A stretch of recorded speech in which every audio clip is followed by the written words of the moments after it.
Assalamualaikum warahmatullahi wabarakatuh.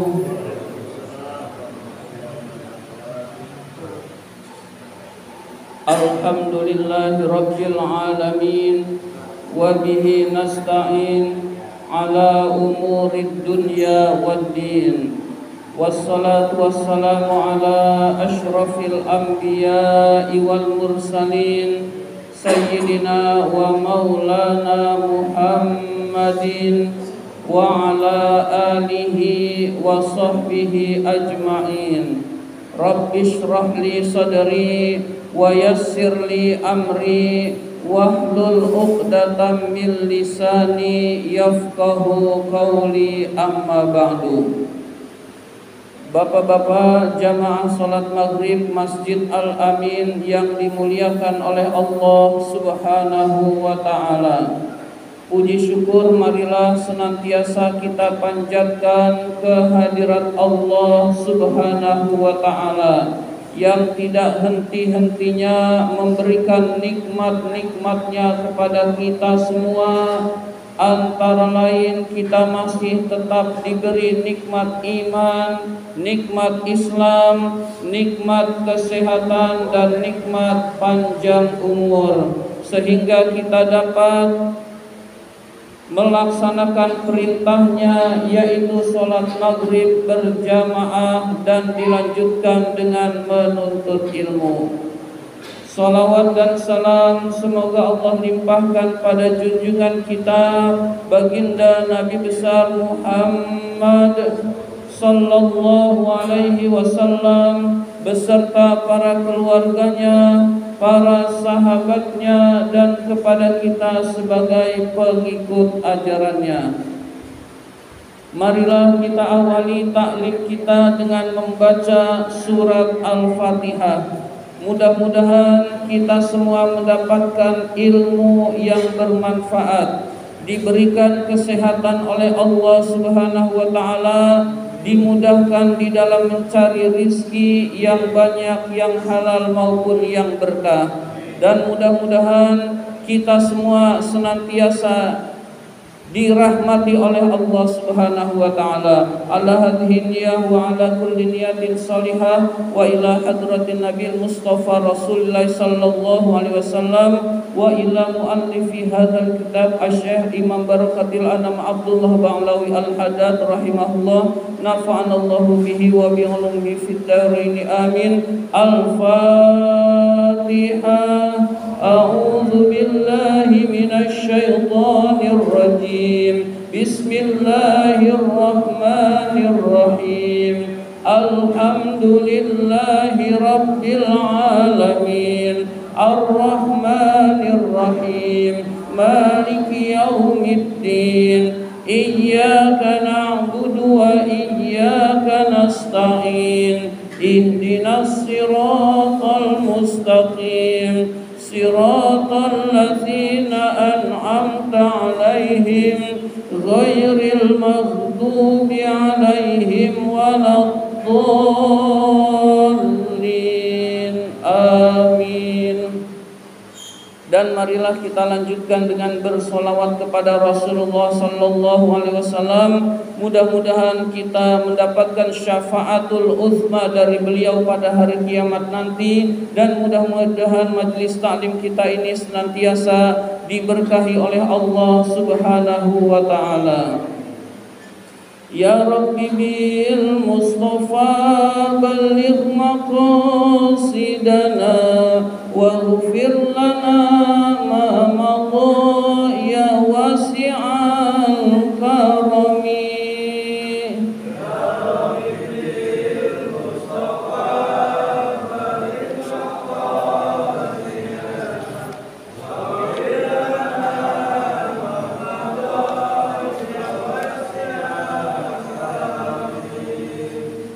Muhammadun sayyidul kaunaini wa thaqalaini wal fariqaini min urbin wa min ajami.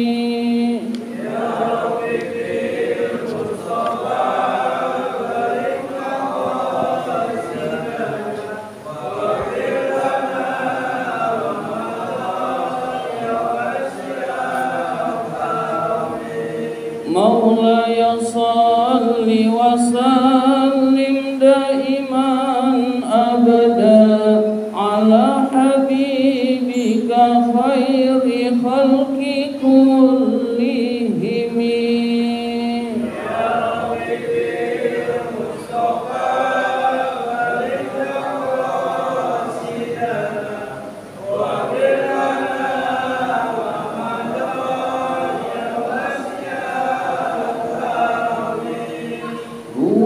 الحبيب الذي ترجى شفاعته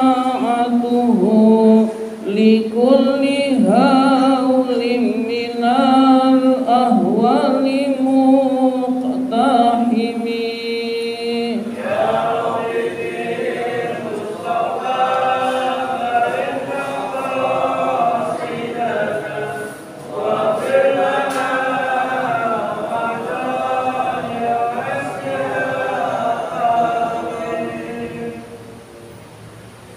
Sebelum pembahasan kitab An-Nasaihud Diniyah ini, saya akan menyampaikan tentang pengumuman yang terdahulu, yaitu peremajaan kepengurusan Masjid Al-Amin itu bulan Oktober itu berakhir, dan saya merencanakan tanggal 8 Oktober.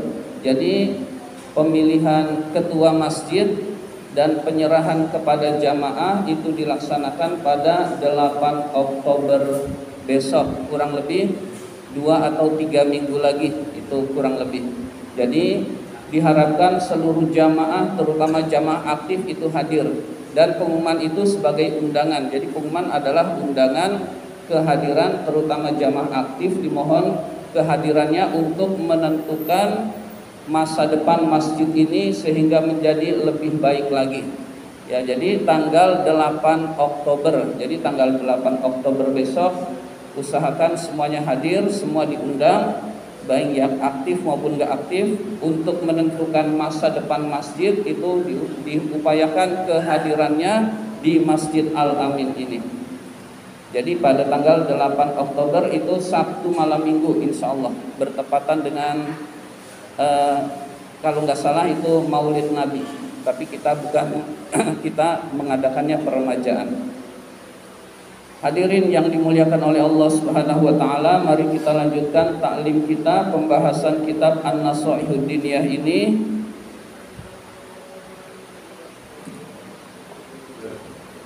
Sekarang halaman 91,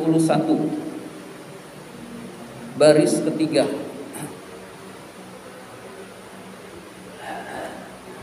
Bismillahirrahmanirrahim. Wa kana Abu Bakrin As-Siddiq, Abu Bakar As-Siddiq radhiyallahu anhu, idza hadara waqtus sholati, tatkala waktu salat itu datang, yaqulu, beliau berkata. Jadi Abu Bakar Siddiq ketika waktu salat itu datang, beliau berkata, qumu ila narikum allati awqattumuha fa'atfi'uha.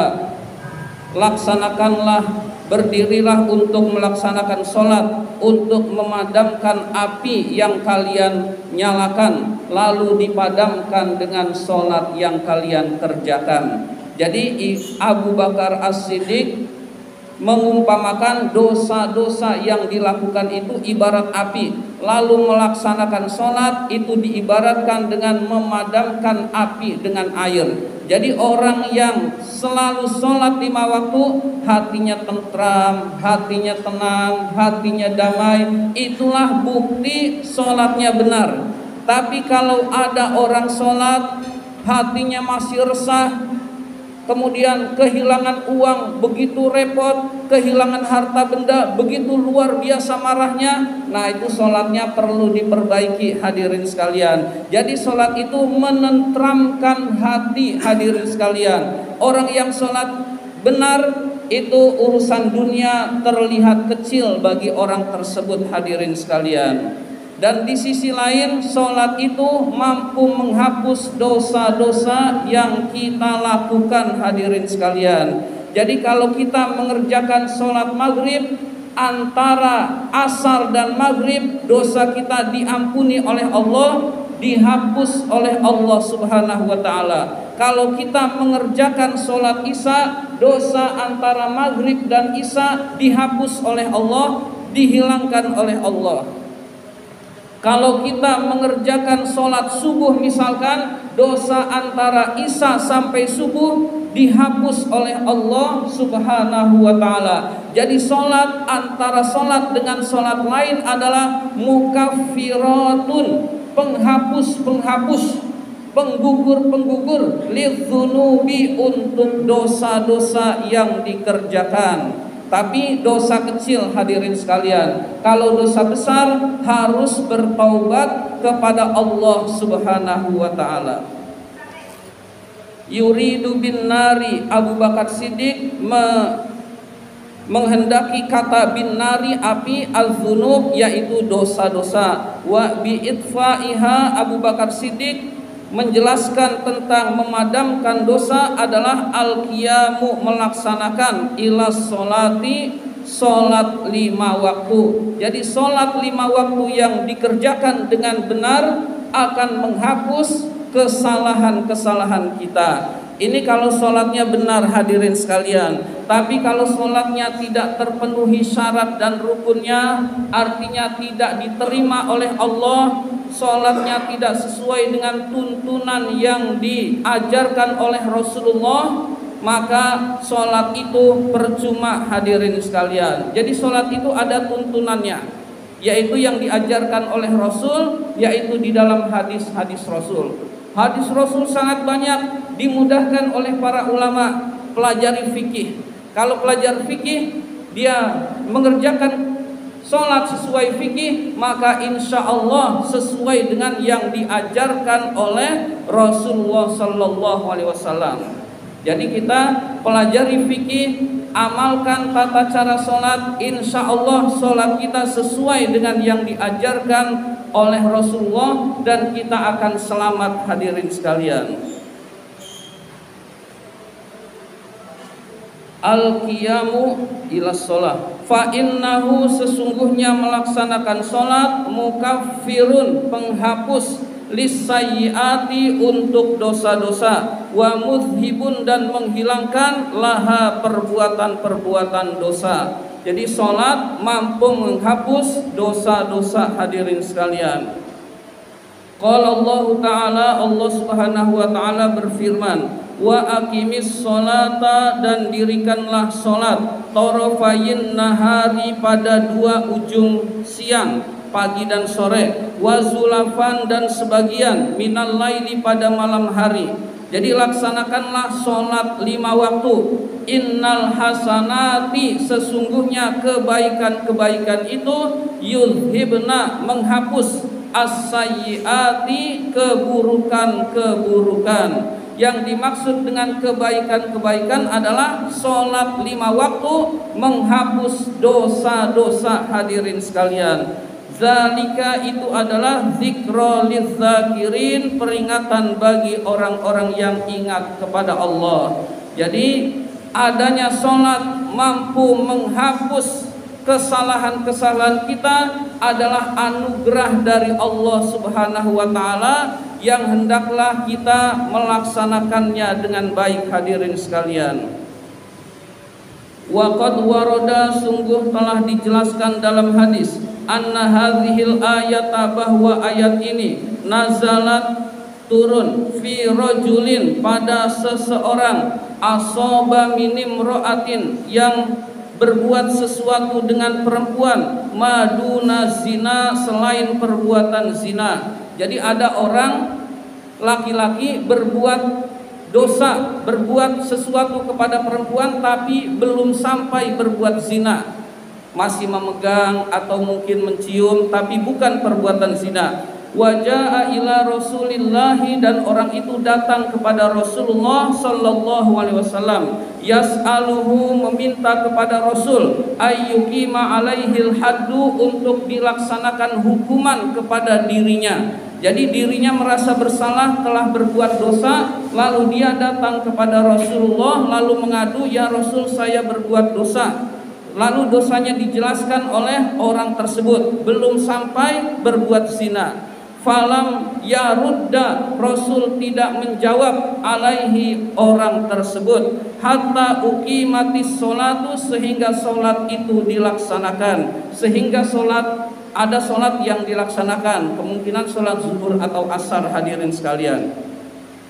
Falamma farahu alaihi salam, tatkala Nabi alaihi salam selesai min sholatihi, dari sholatnya, istahdorahu, maka orang itu dihadirkan kepada Nabi. Faqara'a alaihi hadhil ayah, lalu Rasul membacakan kepada orang tersebut ayat ini, ayat yang tadi dibaca, wa aqimis sholata tarafayin nahari wa zulafam minal lail innal hasanati yudhibnas sayyiat dzalika dzikra lidzakirin. Nah, ini namanya asbabun nuzul. Asbabun nuzul itu sebab-sebab turunnya ayat Al-Qur'an.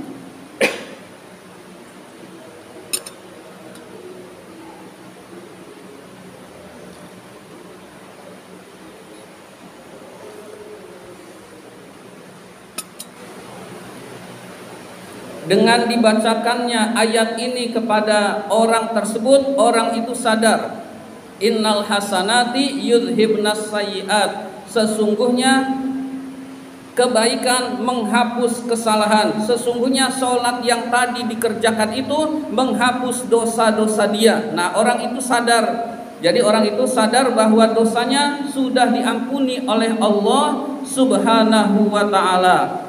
Jadi suatu kesalahan, dosa kecil bisa dihapus dengan sholat, hadirin sekalian. Faqalar rajulu, orang itu berkata lagi setelah tahu dosanya telah diampuni oleh Allah dengan dibacakan ayat itu kepada Rasul. Dengan ayat itu dibacakan Rasul kepada orang tersebut, tahu kalau dosanya sudah diampuni. Maka orang itu berkata, hadzali khosotan, apakah ini khusus untukku wahai Rasulullah, amlin nasi amatan, atau untuk seluruh manusia wahai Rasulullah? Qala, Rasul menjawab, bal huwa lin nasi amatan, ini untuk seluruh umat manusia, ini untuk seluruh manusia, maksudnya umat-umatku sampai hari kiamat. Jadi orang yang berbuat dosa lalu dia melaksanakan sholat 5 waktu, sholat itu menghapus perbuatan dosa-dosanya, hadirin sekalian. Jadi sholat itu membersihkan hati, menghapus kesalahan. Sekali lagi, kalau sholat itu dilaksanakan sesuai dengan tuntunan Allah dan Rasulnya. Dan juga sholat itu harus dikerjakan dengan ikhlas, hadirin sekalian. Jadi dengan ilmu lalu dengan ikhlas, hadirin sekalian. Ikhlas itu mengharapkan keridhaan Allah. Misalkan ada orang yang sholat, niatnya riya, niatnya pamer, niatnya ingin dipuji oleh orang lain, niatnya ingin biar dianggap orang alim, maka niat yang salah menyebabkan ibadah tidak diterima oleh Allah. Kalau ibadah tidak diterima oleh Allah, maka efek dari ibadahnya itu hilang, hadirin sekalian. Jadi sholat menghapus kesalahannya hilang karena sholatnya tidak ikhlas, karena sholatnya tidak menggunakan ilmu, hadirin sekalian. Jadi ibadah lakukan dengan ikhlas, mengharapkan keridhaan Allah Subhanahu wa ta'ala. Lakukan dengan sesuai yang Allah dan Rasulnya ajarkan, hadirin sekalian. Orang itu akan selamat kalau hatinya bersih, hadirin sekalian. Hatinya bersih manakala kita senantiasa berzikir kepada Allah, kemudian terutama sholat 5 waktu. Jadi sholat 5 waktu itu menyebabkan dosa-dosanya dihapuskan, menyebabkan kotoran-kotoran hatinya dibersihkan oleh Allah. Jadi sebenarnya, hadirin sekalian, gak ada orang yang berkata, saya mah meskipun gak sholat hati saya bersih. Nah, itu gak ada, hadirin sekalian. Penyebab hati bersih itu ingat Allah, ingat Allah yang paling utama, sholat 5 waktu hadirin sekalian. Jadi kalau ada orang yang berkata, saya nih gini-gini gak sholat, hati saya bersih. Nah itu enggak mungkin hadirin sekalian, enggak mungkin bersih hadirin sekalian. Karena pembersih hati yang paling efektif adalah berzikir kepada Allah, mengingat Allah Subhanahu wa Ta'ala, dan mengingat Allah yang paling utama itu sholat 5 waktu hadirin sekalian. Jadi orang yang gak sholat 5 waktu pasti hatinya kotor hadirin sekalian. Maka dalam kondisi apapun sholat itu ditunaikan hadirin sekalian. Jadi dalam kondisi apapun sholat harus ditunaikan. Misalkan ada orang, saya belum bisa apa-apa, sholat. Saya masih mabuk, sholat. Saya masih suka berjudi, wajib sholat. Saya udah agak bagusan, wajib sholat. Saya orang alim, wajib sholat. Semua umat Islam wajib sholat hadirin sekalian, dan tidak boleh tidak hadirin sekalian. Jadi usahakan kita senantiasa melaksanakan sholat itu dengan benar hadirin sekalian.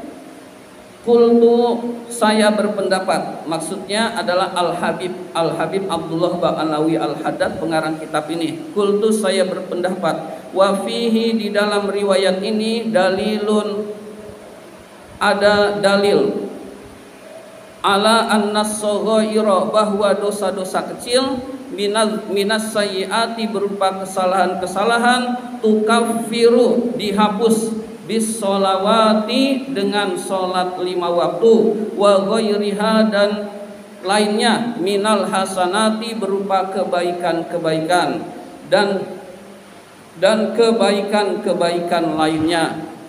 Jadi misalkan kita pernah mencurinya tahu nilainya, misalkan nilainya 20.000, kita cari orangnya udah gak ketemu, maka kita bersedekah 20.000 ke fakir miskin, ke masjid, niat agar ini penghapus kesalahan saya yang pernah orangnya saya curi, lalu pahalanya untuk orang yang pernah saya curi, maka dosanya hilang hadirin sekalian.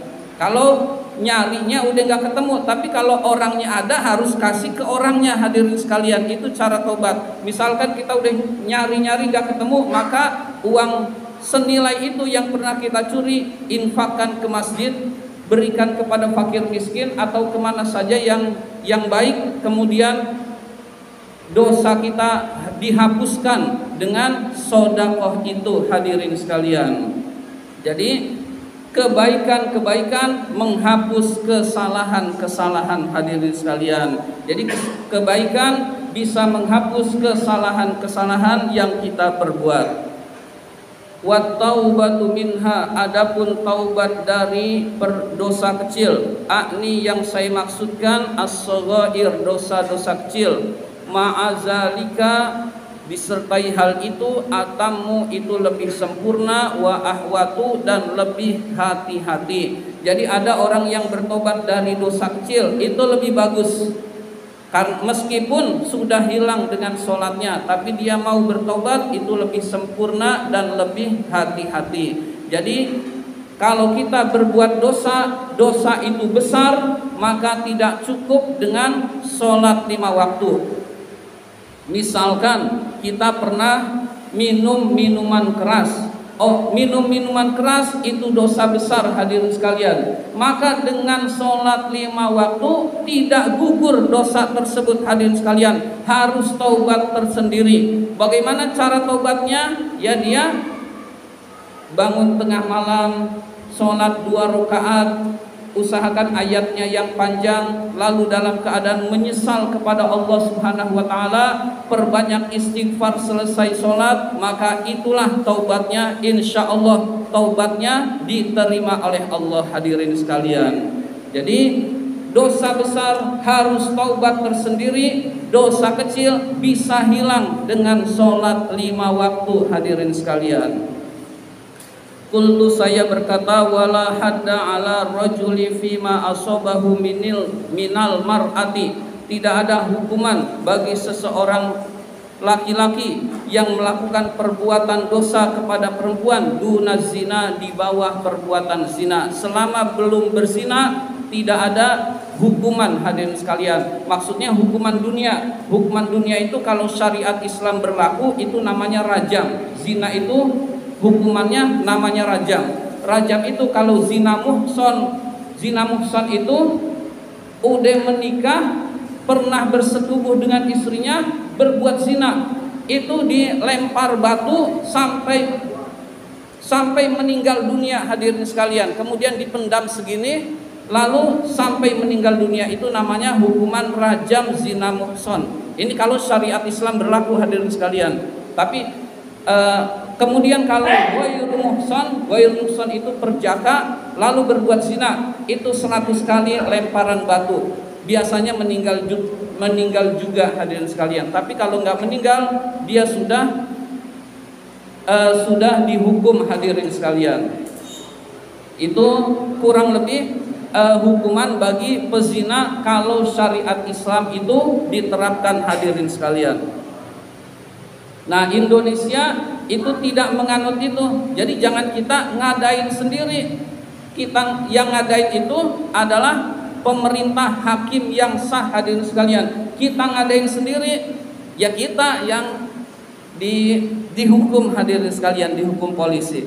Jadi ini sebenarnya kondisi seperti ini, orang berzina tinggal taubat saja kepada Allah, diampuni oleh Allah Subhanahu wa taala. Karena hukuman ini enggak ada, hadirin sekalian, berarti lebih meringankan, hadirin sekalian. Minal qublati berupa mencium, wal lamsi memegang, wa nahwi dzalika dan lainnya. Walakinnahu tetapi orang itu hasiba menyangka anna alaihi fi dzalika haddan, bahwa dia mendapatkan hukuman, padahal sebenarnya tidak ada hukuman. Jadi dia mengadu kepada Rasulullah minta hukuman, padahal tidak ada hukuman bagi di bawah perbuatan zina. Wallahu wa rasuluhu a'lam. Allah dan Rasulnya yang lebih mengetahui.